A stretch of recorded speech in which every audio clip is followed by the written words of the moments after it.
पशुपति का दावा, चिराग एनडीए में नहीं, चिराग ने कर दिया सब कुछ साफ।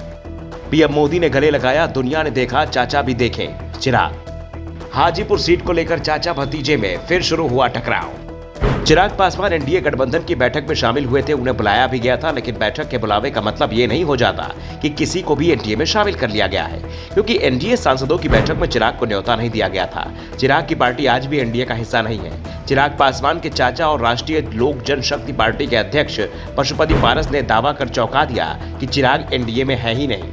ऐसे में चिराग अगर हाजीपुर सीट पर दावा कर रहे हैं, वो किसी दूसरे गठबंधन की ओर से कह रहे होंगे।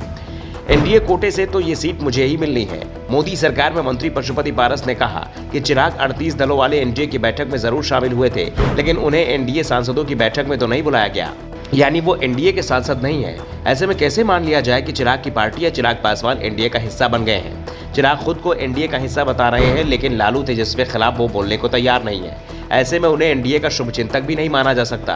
पारस एनडीए के नहीं, आरजेडी के नजदीक हैं। वो दो नावों की सवारी कर रहे हैं, भाजपा के साथ भी रहना चाहते हैं और आरजेडी से अपनी नजदीकी भी जताते रहते हैं। खुद को एनडीए का असली हिस्सा बताते हुए पारस का कहना है कि उन्हें जो सीटें एनडीए से मिलेंगी उस पर उन्हें कोई आपत्ति नहीं है, लेकिन चिराग की सहूलियत के लिए वो सीटों में हेरफेर नहीं करेंगे।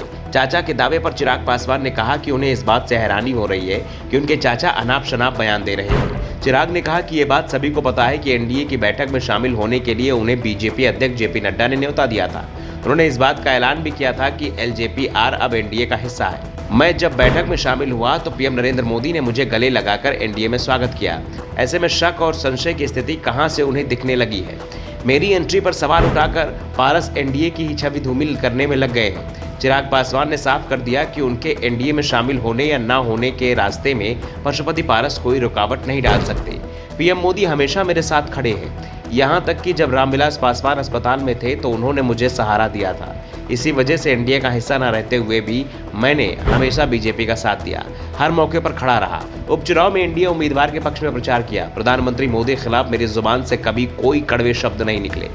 दरअसल पशुपति पारस को चिराग पासवान का एलडीए में शामिल होना अच्छा नहीं लग रहा है। बीजेपी भले इस बात पर खुश हो रही हो कि उसने एलजेपी के दोनों धड़ों को एनडीए का हिस्सा बनाकर उसने बड़ा तीर मार लिया है, लेकिन दोनों धड़ों के नेता आपस में इस कदर गुत्थम गुत्थी हो रहे जैसे वह एनडीए का हिस्सा ही ना हो। पार्टी में विभाजन के बाद जिस तरह की तनातनी चाचा पारस और भतीजे चिराग में लग रही थी, अब भी स्थिति वैसी ही है। दरअसल ये पूरी लड़ाई हाजीपुर लोकसभा सीट को लेकर हो रही है। चाचा भतीजा दोनों ही यहां से चुनाव लड़ना चाहते हैं, क्योंकि इसे सुरक्षित सीट माना जा रहा है। रामविलास पासवान यहां से लगातार जीतते रहे तो इस समय पशुपति पारस यहां से सांसद हैं। पारस ने साफ कर दिया है कि एनडीए में जो उन्हें सीट मिलती है वो उसे स्वीकार करेंगे, लेकिन किसी के कहने पर उनकी सीट बदली जाती है तो उसे स्वीकार नहीं करेंगे। खासतौर पर हाजीपुर सीट को लेकर कोई समझौता नहीं होगा। दूसरी ओर चिराग पासवान बेहद सधे अंदाज में कहते हैं कि हाजीपुर सीट पर चाचा के साथ बैठक कर बात करने के लिए वे तैयार हैं। इसके बावजूद पारस उल्टी सीधी बातें कहकर एनडीए की खिल्ली उड़ा रहे हैं। Bureau report, the such India.